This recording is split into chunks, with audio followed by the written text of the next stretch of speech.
What's up and welcome into a fresh Locked On Bulls. I'm Matt. That's Big Dave. Up ahead on today's show, we got a very interesting report from Shams Charania and some of his colleagues at The Athletic talking about another big market team that got beat out by the Bulls for the services of one DeMar DeRozan. We'll break that down. And then on the back end of the episode, we'll touch on the injury updates from day one of training camp, considering the Bulls' youngins, Patrick Williams and Coby White. That's all ahead on a fresh Locked On Bulls. Let's go. You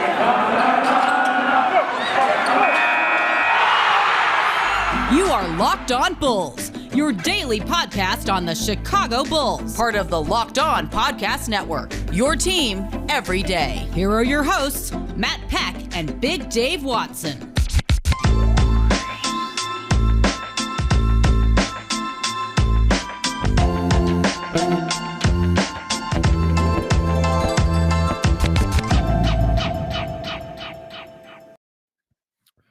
What's up and welcome into Locked On Bulls, part of the Locked On Podcast Network, your team every day. I'm Matt Peck. You can follow me on Twitter at Bulls_Peck. You can follow my co-host Big Dave Watson at BAWL, BAWL Sports. And you can follow us at Locked On Bulls. You can also hit us up on that text to voicemail line 331-979-1369 for our mailbag content. Big Dave, how are you, my friend? Are you excited to talk about the latest bombshell giving more evidence that, yes, in fact, there was competition for DeMar DeRozan services? I am over the moon excited to talk about it. I'm tired of being on the other side of this. It feels good on this side. You know how they always say the grass is greener on the other side? Like, well, yeah, it is. And it's awesome. This grass is amazing. That analogy sucks in this instance because the other side is awesome, okay? The other side is awesome. So, in case you haven't seen this, we'll get to all of the nooks and crannies of this latest report, but there had been this kind of overarching theme among some talking heads this summer that, the Bulls overpaid DeMar DeRozan because there wasn't any competition for his services. I don't really know where that thread of thinking came from, Big Dave, because from a variety of reputable and reporters, both regional, local, national, we had heard that teams like the 76ers, the Warriors, the Blazers, the Celtics, the New York Knicks, and even the LA Clippers were all interested in somehow getting DeMar DeRozan. So how do all of those teams, several big market teams included in that list, get reported to be interested in DeMar, and people are out here saying, nobody wanted DeMar, the Bulls overpaid? That's weird. Very weird, very strange. And I think they felt that way because those teams you mentioned are all kind of like either on the cusp of winning or winning teams. And the Bulls were not that. They were still, in their eyes, they're like, you're the Bulls, you fight coaches and, like you put in punch clocks, you know what I'm saying? Like you guys don't do that stuff. You don't make these, savvy moves and things like that. Get out of here. So I think it was some shock. Maybe it was some jealousy also. Maybe they were upset because I'm sure the old front office rubbed a lot of people the wrong way in the media and things like that. So maybe I think all those things kind of played into it. And plus, it was over the years, Matt, we had known that free agents did not choose to come here. At first, it was because of the reasons we heard was because of Michael Jordan, the way that they treated him. And next, it was because, the Bulls are just maybe a little incompetent and guys don't just want to be around that kind of stuff. And then we heard, Tibbs is too hard of a coach and, you don't want to play for that. So it was a lot of reasons, but no reasons like that no more. These teams wanted DeMar DeRozan, and on the first shot he got to be a free agent, he chose the Chicago Bulls. It's crazy, man. So the latest update in all of this, and perhaps the biggest team that you can add to that list of, there was competition for DeMar's services, is from this report that came out Tuesday afternoon from The Athletic. And Big Dave, I have Shams alerts set always 24/7 on my Twitter app. So I saw the column title, which is Superstar Shopping, LeBron, Russell Westbrook, and the Lakers' Summer of Recruiting. And I was in the middle of doing something else, so I just tagged it, and I was like, oh, I'll go back and I want to read that, but I didn't it wasn't something that I thought was immediately involving the Bulls that I needed to read right away. So hours later, like last night, I go back and read it, and I'm like, oh, there's a lot of DeMar DeRozan in this piece. Holy moly. So, I know that some Bulls fans out there, NBA fans, may not have access to this because most of Athletics content is behind a paywall. So in case you can't see this or could not read this, I'll give you the breakdown of the main DeRozan paragraphs from this column. And I want your thoughts after every paragraph that I read, Big Dave. Okay. Because, oh my gosh, it's just so good. Okay. So they're talking about how LeBron James and his close confidants are talking this summer about deliberating what moves could catapult the Lakers back to the top of the league. One of those potential moves involved DeMar DeRozan, a Compton native and former USC star. He took part in 2 such meetings at James's home and had separate ongoing phone conversations with James. His conversations with the Lakers co-stars had gone well, with the then soon-to-be free agent discussing all the ways in which he thought his new star trio might work. Okay. He had meetings at LeBron's home, Dave.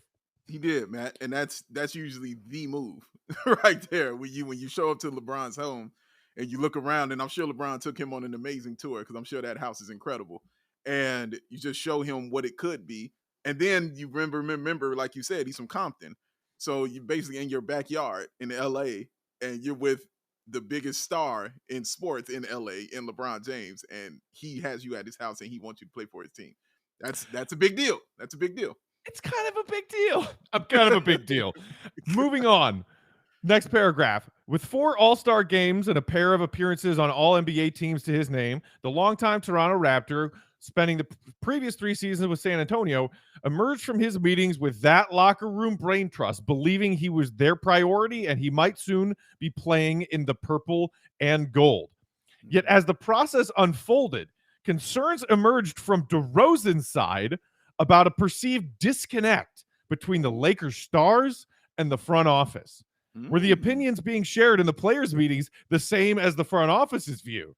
Did the left hand know, in essence, what the right hand was doing? The more I read, the more I love this, Dave. That just got a smile out of me right there. Okay. Because I'm thinking of the Bulls front office and knowing how they operate, and they do not do it that way. And it does feel like that. Like LeBron is basically an extension of the front office because all the moves that they kind of make, I'm sure he and Rob Pelinka are in lockstep with those moves.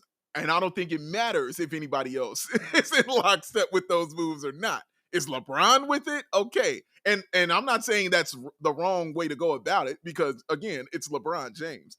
And he has a proven track record we don't have to go through, but it's proven. So, but that's a question. That's a very, very solid, good question to ask. I mean,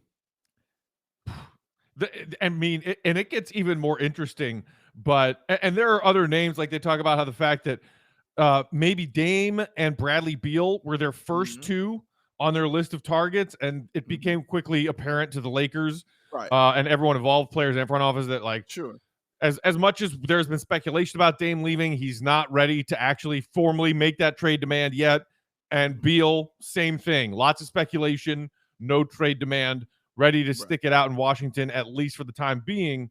And then so they turn their attention to more realistic targets, is the way the report calls it, with Westbrook, DeRozan, Buddy Hield, and Kyle Lowry. So, I mean, the Lakers clearly from this reporting had their sights set on a lot of different potential options. But it sounds like DeRozan went to that meeting, or meetings, plural, at LeBron James's home with some of LeBron's teammates and some of LeBron's inner circle, and was pitched in a way that made him believe, I'm going to come, I'm going to wear the purple and gold, and we're going to be title favorites. But the other thing that I read that I thought was interesting, Dave, is that there were those misgivings starting to creep in from DeRozan and his people being like, are they selling me a false bill of goods right now? Is what LeBron's telling me actually what's going to be going on with the people who are at the management level of this team, the ownership level of this team? And that's something that has been a Bulls problem for years when it comes to getting free agents. Because it doesn't sound like the team that you're going to be coming to join and the ownership and management are on the same page. And that sounds like what happened here with DeRozan and the Lakers. Yeah, and DeRozan just, again, I say it a lot. Like, players, they want their money, but they also want comfort. They also want some peace of mind right here. So I'm sure he was looking at it more of a long-term thing. Like, if I sign a 3 or 4 year deal, I want to be here for 3 or 4 years.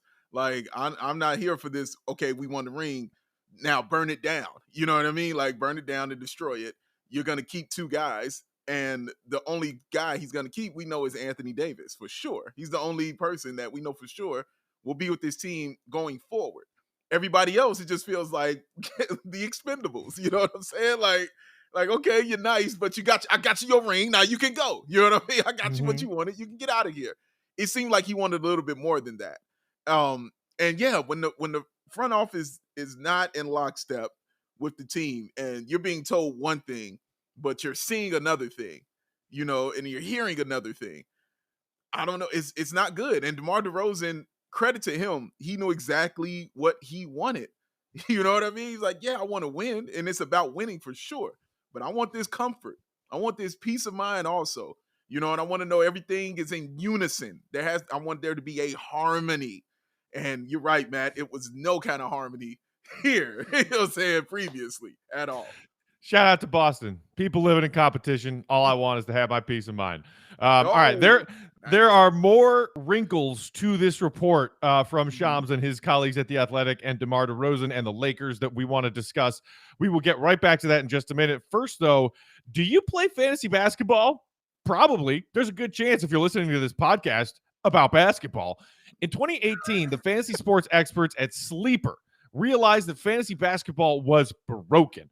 Games were being won and lost based on whose players had more scheduled games that week. Oh, I got a player with a stretch of 4 games in 5 nights. Guess I'm winning my lineup this week. Made no sense. Wasn't fair. Required very little strategy. And when it comes to fantasy strategy, Big Dave, you know me. I care. I probably care too much because I want to know that my strategy and knowledge of the subjects, whether it's fantasy basketball, fantasy football, gives me a leg up. As opposed to people who don't set their lineups and it's just random luck. It pisses you off, right? So in 2020, Sleeper released a brand new way of playing fantasy basketball. It's called Game Pick, and it's only available on that Sleeper fantasy app. In Game Pick, owners pick a single game per week for each starter on their roster to count towards their team's total score, ensuring an even number of games played between opponents. The days of losing because your opponent simply had more games that week than the person you were playing are over. The days of mindless daily busy work, over. The days of giving up halfway through the season because it's not fair, it's BS, and yes, the busy work, over.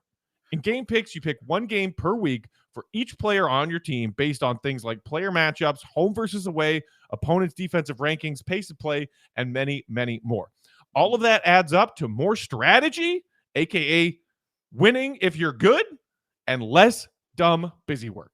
Whether you prefer redraft, keeper, dynasty leagues, Game Pick has you covered. Sleeper cracked the fantasy basketball code, y'all. If you play fantasy football, if you prefer building out a weekly strategy and a weekly lineup versus daily busy work, you're going to love Game Picks. So download that Sleeper app today and start a league with your friends. You won't be disappointed. No, you won't. Guys, ladies and gentlemen, it's been an exciting time here in Chicago.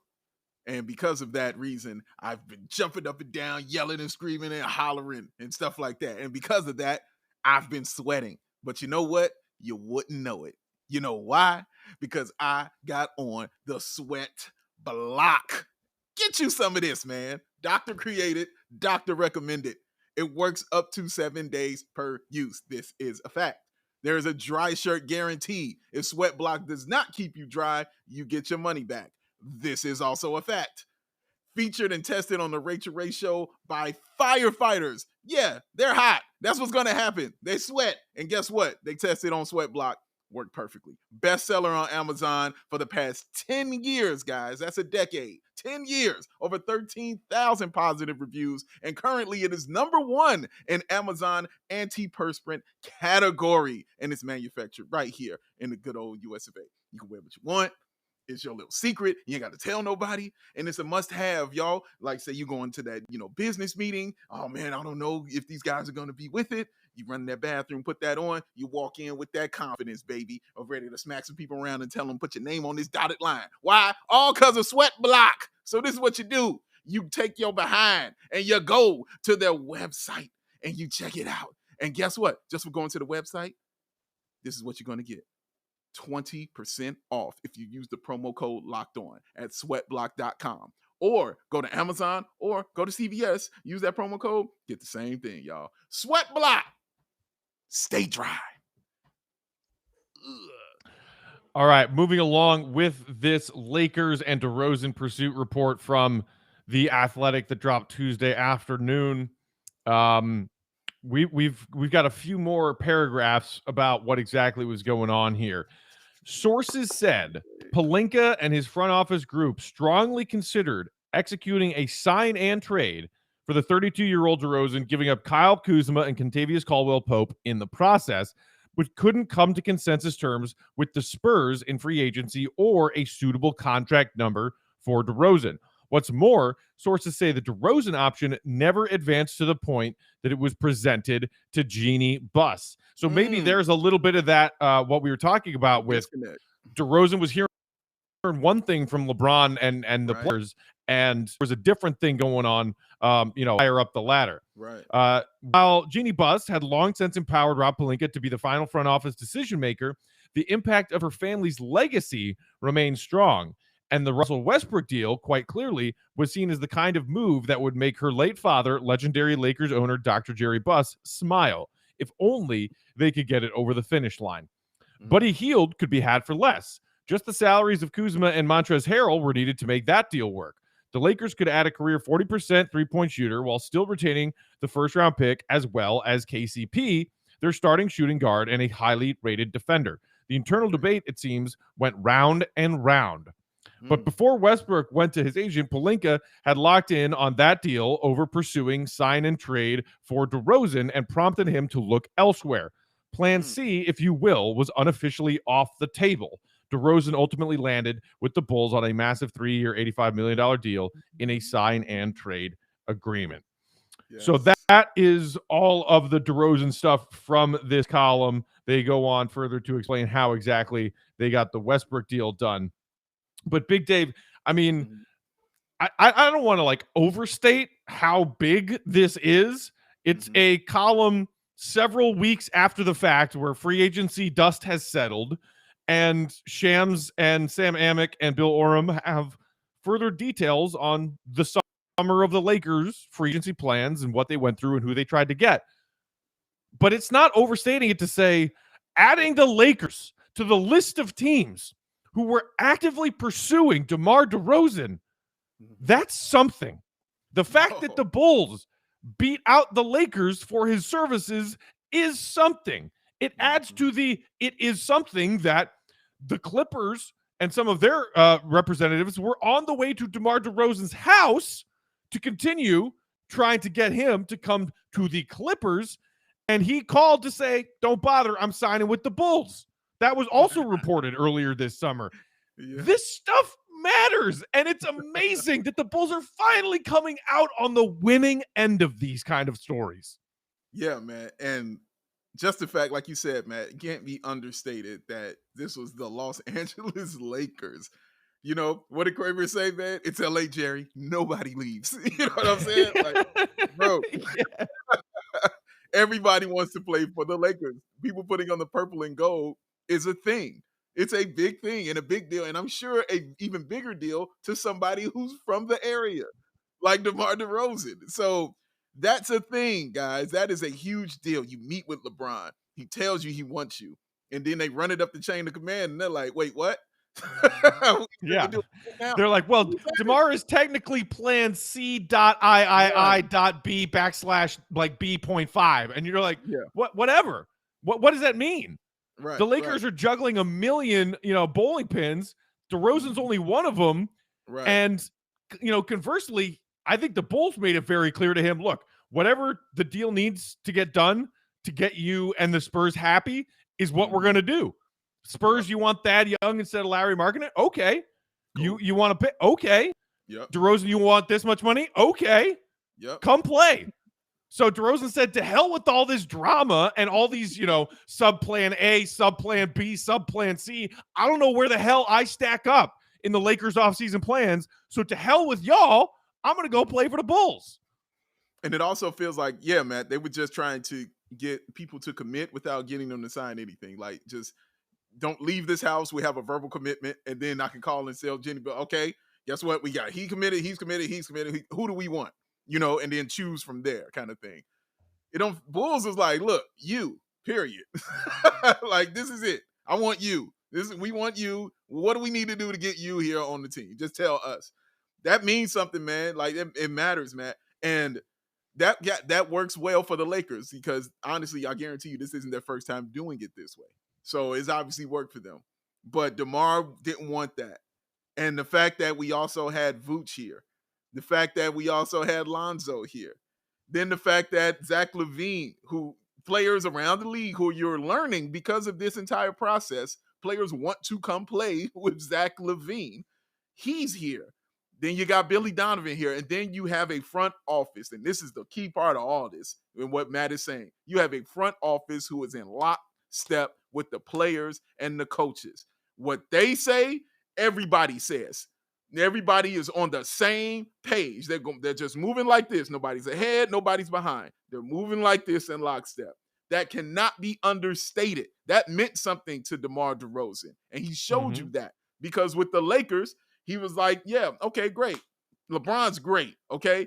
Playing chance of winning a ring in LA, amazing. All right, let's sit down and do the particulars. Let's add that up. Wait, the math isn't mathing. You know what I'm saying? Like something's going wrong. Even let me give you this one too, Matt. I don't know, and this is a true story. I don't even know if you saw the movie, the NWA movie, but in the movie, even though I already knew this story before it came out in the movie, but in the movie they showed how everybody, got together, and they were on tour and they were very excited and they were doing their thing. When it came time to sign contracts, the contracts were handed out to everybody, and then they said if you sign this contract, you will now get your check of $75,000. Most money any of those guys had ever seen. Everybody signed those contracts immediately, except Ice Cube. He was the only one who did not sign that and asked the questions, wait a minute, what is this? This is a Bible. I need somebody who knows and speaks this language to go over it. You know what I mean? And that's what I think of when I thought of DeMar DeRozan. He was like, okay, great. Yeah. Olé, great. This is awesome. Wait, whoa. What is this? You guys aren't talking to Genie Buzz. Like, wait a minute. This doesn't even make sense. None of what you're saying is making any sense. And that is exactly why he is in Chicago, because he saw it and it made sense basketball-wise and it made sense on paper. And it combined together to bring us the team that we have. Oh, my God. Yes, Matt. Yes. This makes me so happy. They chose us. Y'all don't understand. We're not used to getting chosen, y'all. We not. We always pick last on the team. You know what I'm saying? It's between us and the dude who doesn't play, who just sits around and read books all day. That's who the last two guys getting chosen are. It's us and that. So the fact that we were number one for him, that means something. And the fact that a bunch of teams, including the Lakers, the juggernaut Lakers, wanted him and he said no to them. Yeah. That means something. Something. In the 2010 to 2020 kind of, era, the back end of the Garpax era, countless examples, and I think it's twofold. It is having a front office that is capable of executing difficult bookkeeping and transactions to allow them to get the players they want. How many times did Bulls fans have to hear the summer of 2010 and years after, if only they could have executed some kind of deal with Luol Deng, they could have gotten all three of the big three that eventually ended up in Miami. The Bulls brain trust could not get that done. So it's execution one. And then two, it is players having trust in that players' voices being heard, valued, opinions being valued, and that everyone in the organization is on the same page. That's two. That's why DeRozan didn't trust what the Lakers were doing, and that's why he came here, because we heard it from Zach LaVine's mouth in one of his answers to a question on Media Day, and I love that. I don't even think we talked about it in our Zach LaVine Media Day coverage episode, that yes, Billy Donovan, Arturas, and Eversley asked Zach this summer, talked to Zach this summer about what their plans were for free agency and what he wanted and who he wanted and how to build a better complementary roster around him. Mm-hmm. DeRozan, meanwhile, is talking to Zach LaVine. He's talking to Vooch. And clearly he got the impression that Zach and the front office are on the same page. Everyone here is on the same page, and they all want me here. Simple. Like you said, simple. Well, great. Mm-hmm. This seems a lot less complicated and equally enticing. Like, yeah. He's not the potential top 3 title odds-on favorite to win, the 2022 NBA title if he were to end up in LA with LeBron and Anthony Davis. Mm-hmm. But he still believes that what this team cares about is winning, getting to a higher level of competition, and to hell with all that extra noise, to hell with all that nonsense. I want to be going somewhere where I'm appreciated and wanted, and there's no background BS. And I think that matters in a way that we didn't used to have that. We didn't used to have a front office that was competent and capable of executing difficult offseason maneuvers and transactions. Preach. And a front office that made players trust that coming here would be the right decision. I mean, like the other thing that I think of is, remember when there was that talk about like, oh yeah, Jimmy might be recruiting Kyrie to come to the Bulls. They've always been friends. They always want to play together. This was back when Kyrie was still in Cleveland. Mm-hmm. And then there was a report that was like, yeah, no, never mind. There's a whole bunch of weird shit going on in that Bulls front office, and I don't want to have anything to do with that. That is the contrast that we're talking about here. Yeah. And it's just so exciting, Matt. It's just so exciting to talk about this, and we're not the ones on the short end of the stick. Like we're the ones that are like, finally, Matt. Like y'all Bulls fans, y'all feel us. Like finally, like it works, and it just lets you know that they could have done it if they wanted to do it. I'm talking about those previous moves, the Luol Deng, the Kyrie, all that stuff. They could have done it if they really, truly wanted to do it. That's kind of what this has shown me. If you had the right people who knew how to maneuver in certain modes and do certain things, because a lot of things, I remember going into this offseason, the question was, how are the Bulls going to get better? They don't have this. They don't have that. How are they going to do this? How are they going to improve it? Oh, how about we just do 4 signing trades and we come up with that?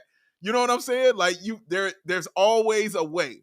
I grew up hearing that. That was drilled into my head. My mother drilled it into my head. There is always a way. If you want it bad enough, there is a way to get it. It might not be a way you want to do it, but it's a way to get there.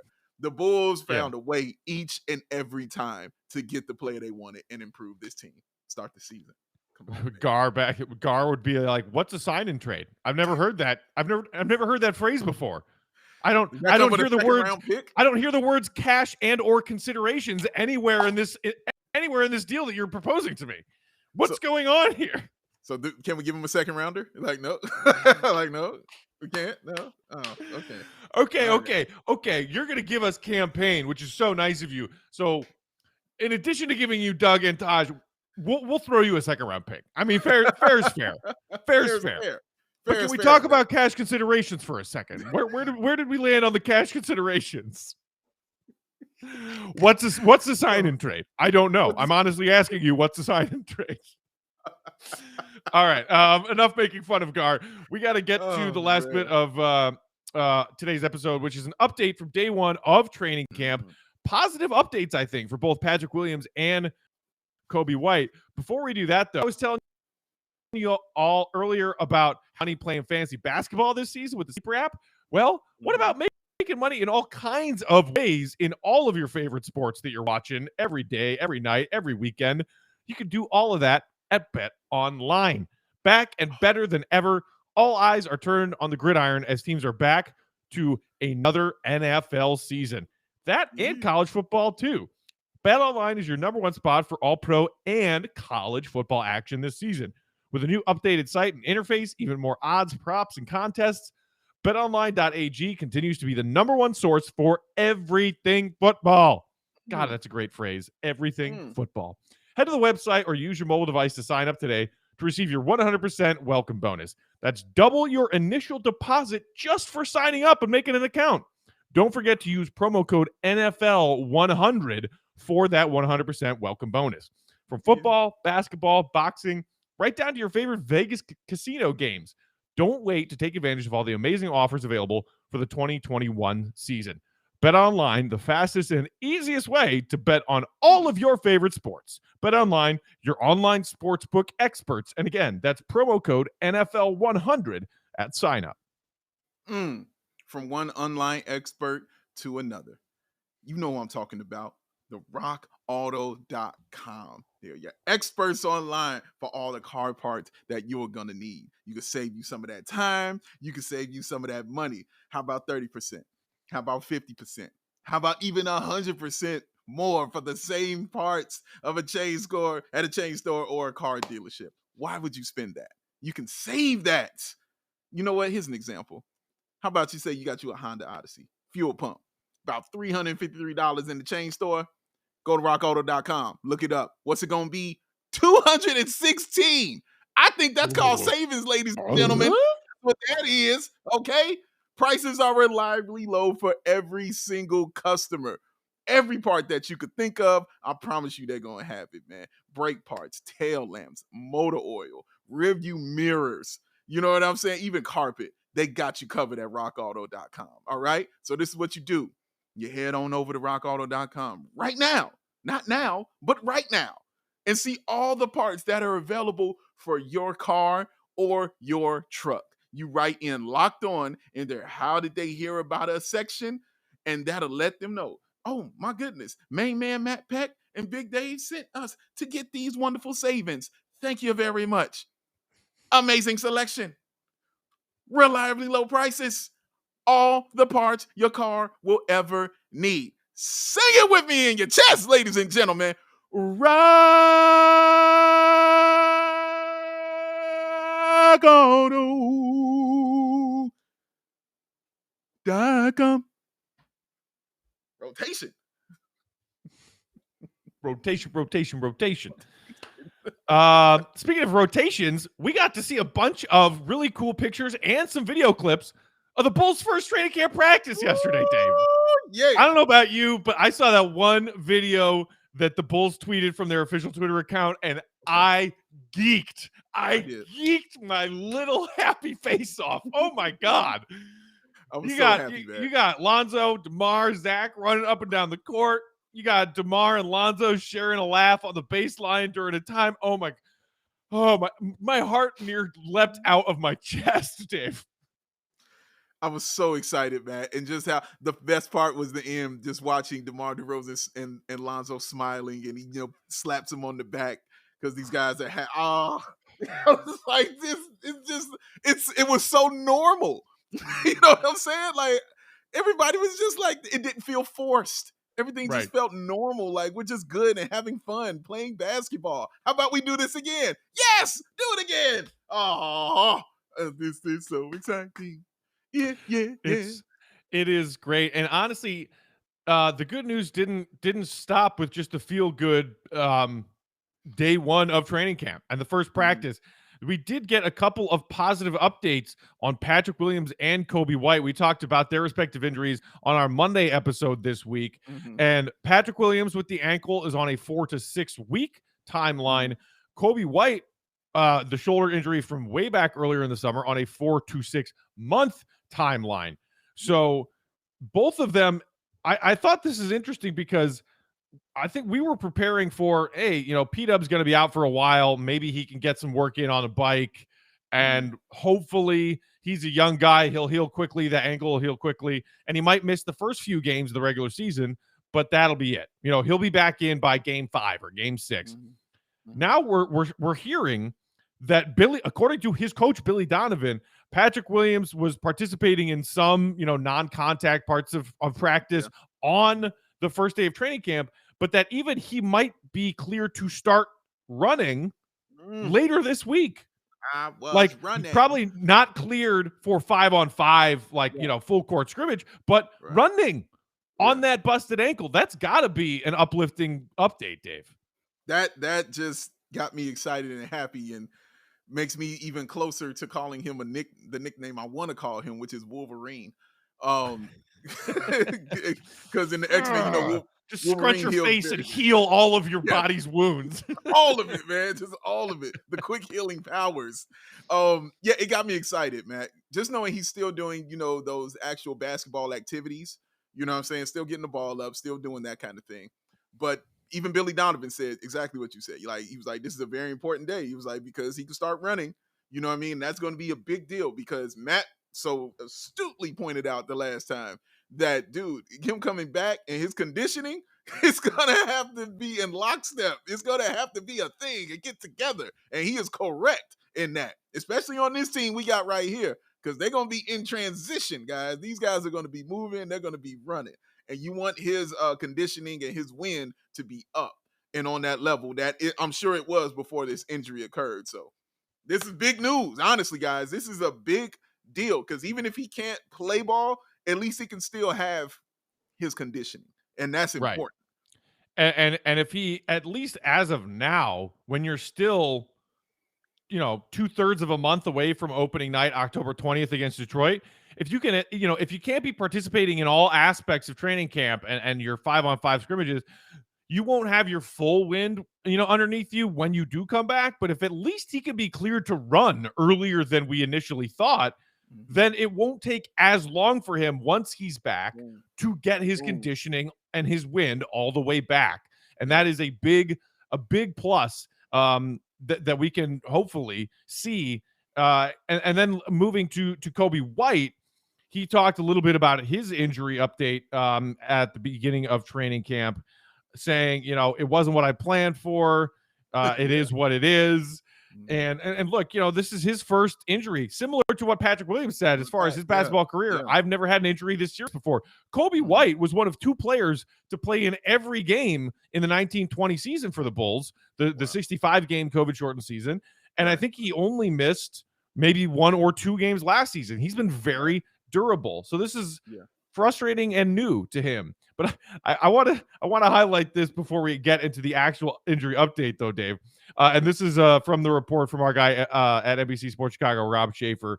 The reaction, the question was, what was your reaction when you were informed that you had actually torn the labrum in your left shoulder? Coby White said, quote, what's a labrum? I love that blunt honesty of a kid. It's like, I don't know. My shoulder hurts. Wait, day 2, my shoulder still hurts. Day 3, my shoulder still hurts. Okay, MRI, torn labrum. What's a labrum? I don't know. The hell is labrum? Can I play? Like, can it be repaired? That's real. That's real talk right there. You know what I'm saying? All I know is my shoulder hurts and I can't play. You can put whatever name you want on it that you want to. That's fine. My shoulder hurts and I can't play. And also what I felt was interesting about that, Matt, was when Coby said the things he still could do. He was like, no, I can pretty much still do everything on the basketball court that I want to do. Like he said, it's just that when I put my hand up and put my shoulder up, it hurts like hell. Right. Like it's a problem doing that.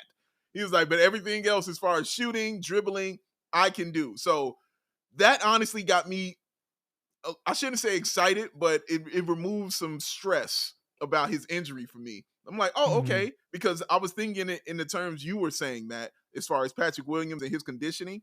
I was thinking of it in that term as well, too. Okay, he can still be conditioned. Okay, he can still shoot. He can still hoop. He just can't do certain things, and that only is going to come with strength training. You know what I'm saying? Getting that arm stronger, you know what I'm saying, and healing and, time, obviously. But as long as he can still do basketball stuff, right, I was cool with that. Yeah. So this is what he said exactly, referring to what you were just talking about. Quote, I'm able to do pretty much everything on a basketball court. I just struggle with left hand overhead shots like a layup, but I can pretty much do anything. Right now, I've just been working on strengthening my shoulder and getting it stronger because I haven't used it for a long time, which just seeing some pictures of Coby from media day and the first day of training camp. I don't want to read too much into just like a quick video or an image, but I thought I could tell the difference between Coby built himself up a little bit this offseason. Pre-injury, he looked a little bit more muscular to me, but his left shoulder area, left upper arm, looked thicker. His right looked thicker than his left. His left shoulder upper arm area looked a little bit thinner than his right side. So that's probably from not using his left shoulder at all since he, had this injury back in June. Hopefully he will be able to work that back up. But again, if his left side's a little bit weaker than his right, once he comes back, that's not a big deal. Again, it's just getting over that pain tolerance of, oh yeah, if I were trying to go up for a lefty layup, my shoulder yells at me and it's really, really painful. He's got to work through that.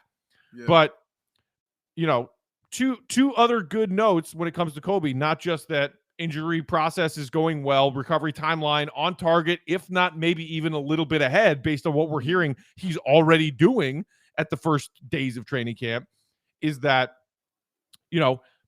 he seems to be okay with the fact that not only will he have to come in and hit the ground running when the Bulls are in mid-November and, 15 games in, but that he is comfortable with the offseason moves they made. That was another thing we heard from him, and saying, hey, yeah, I know a role. I'll happily play the role that Billy Donovan asks me to play. And on top of that when Billy was asked about Coby and how he will be reintegrated, Billy essentially said, yeah, he's going to have a role. Have you seen how lethal this kid can be playing off the ball? Did you see the way that he improved when he came back into the starting lineup for the last, handful of games last season? He's going to have a role. This kid is very useful. So we are eagerly awaiting his return. Don't worry. When Coby is ready to play, he will play. Yeah. And that has, honestly, and I'm sure he knew that, but it's always good for that to be said and to be heard by a player, for it to be reinforced, especially a young player who's again, coming off his first injury. And that's a major injury, guys. Like, that's a big deal. He couldn't shoot. He couldn't do anything. That's what Coby White does. So, yeah, that has to be a problem. And honestly, Matt, you just saying that right there, like, it happened in June. I'm like, wow, he couldn't do anything since June. Like, that's a wild, dog. That's a wild to not be able to do something with one side of your body or any part of your body for that long period of time. So, yeah, that strength training, I think that's going to be what he's all about this next month or two. So it's looking like, there's been no real setback. There's been no anything that we've heard that, could be iffy or anything like that. He's still going straight ahead and moving straight forward.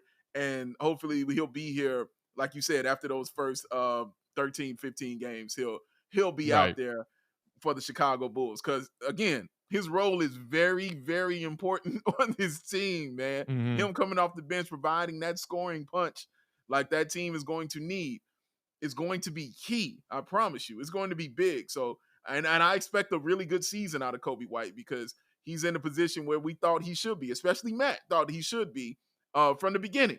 And we can't wait to see what it looks like, man. So, yeah, get well, Coby. Hurry back. Pat, we know we'll see you real soon, man. You're a Wolverine, bro. We'll soon. Real soon. I wouldn't be surprised to see Pat Williams out there in the second preseason game. Right, I really would. Exactly. But last thought on Coby and on his coach. I think, as you said, for Coby, first real significant injury of his career, long summer to not be able to be in the gym and shooting hoops and working on your game to the fullest of your abilities. And he said in some of his comments when he was taking questions at training camp that it was frustrating. And there are a lot of days that are long and boring where he wishes he could be doing more basketball activities that he can't be doing. And maybe simultaneously, I know Coby White is a confident young man, and I think he also is a confident young man who is willing to embrace the role that is asked of him by his teammates and by his coaching staff. It can still be true that he might have had some worries going on upstairs this summer with, oh man, like I'm missing off-season, voluntary workouts. I'm going to miss all of training camp. I feel like not a part of the team as much as I want to be. They went out and they signed Lonzo and they signed Caruso. I got more competition for minutes when I do come back from my injury. We can talk about Billy Donovan X's and O's when we start seeing basketball games being played. But this is the latest example of the Billy Donovan interpersonal relationships element of being a NBA coach that is so, so valuable. For his young player to hear Billy Donovan say when the media is asking him about Coby update and how's Coby going to fit in, Billy Donovan saying, we value Coby White. We value Coby White in a lot of different ways. He's a great young man who works hard, accepts his role, and can be very useful for us on the floor when he comes back. We can't wait to have him back. It seems simple, but maybe not every coach across the league would phrase it in the specific ways that build up his young player who might be going through some mental frustrations and some mental doubts about his present and future with this team. Good for Billy Donovan. Yes, very good for Billy Donovan. That is awesome. And the fact that he knows that and he knows to say that to these young players, that's just huge, man. Like he knows how to give you what you need in a way that you can receive it. You know what I'm saying? Like everybody doesn't like steak. You know what I mean? Some people want fish. You know what I mean? It's true. Well, those people are dumb, but continue. That's fine. They can be dumb, but Billy Donovan's not going to call them that. Billy Donovan's he's going to have you some proper fish ready for you and ready to go. You know what I'm saying? And my bottom line is what I'm saying is everybody's got to eat. And so he knows how to feed everyone. You know what I'm saying? Exactly the meal that they need. And I know I've been talking a lot about cooking all season long with this, but it just goes with this. It's just what it is. But yeah, man, it matters to guys like Coby for sure. To have that kind of figure, because you see how tight he is with Roy Williams, you know what I'm saying, with the coach at North Carolina. Because that coach, if you did the backstory in their kind of relationship, he really believed in Coby White. He was the reason Coby White went to the league. He told him, dude, like you don't need to be here. like you need to get out of here. Like you need to go to the league and play. So obviously Coby is a guy who, you know, if your coach shows that you truly believe in him and his gift and what he can provide, you'll get it tenfold from Coby White, man. So him and Maurice Cheeks, you know what I'm saying, and the rest of that staff, Fleming, those guys also have been awesome in the development of Coby White. But you're right, Billy Donovan saying that he's the head coach, letting you know, like, dude, you got a spot. Don't you even worry about that. I can't wait for you to get back so I can use you. There wasn't no, we'll see how it goes when he comes back. You know, we'll see how it is. You know, we'll see what the team looks like, and you know, we'll come. No, you come back, you in. It's really that simple, and that's awesome to hear and real great to say, man. Awesome stuff from Billy. All good things from training camp so far. Positive injury updates for P-Dub and Coby. And it looks like this team is building some fun chemistry out there on the floor already in these scrimmages that we're getting a little glimpse at from the Bulls' social media accounts. Anything else that happens throughout the first week of training camp, Big Dave and I will be here to break it down for y'all. And as we move forward into October, do you know the Friday's October, Dave? Wow. Wow.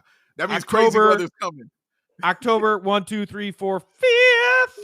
First preseason game. Less than a week away from the Bulls' first preseason game. We will be here for you every day, Monday to Friday, on this pod we call Locked on Bulls. Interact with us on the social medias. I'm at Bulls_Peck. Dave is at BAWL, BAWL Sports. We are at Locked on Bulls.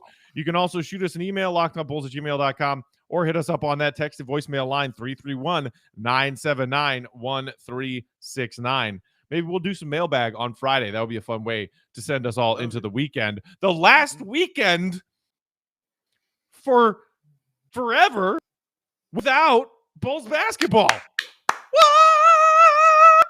It's close, man. It's right there. That's it's cool. Right there. That's cool, man. That's cool.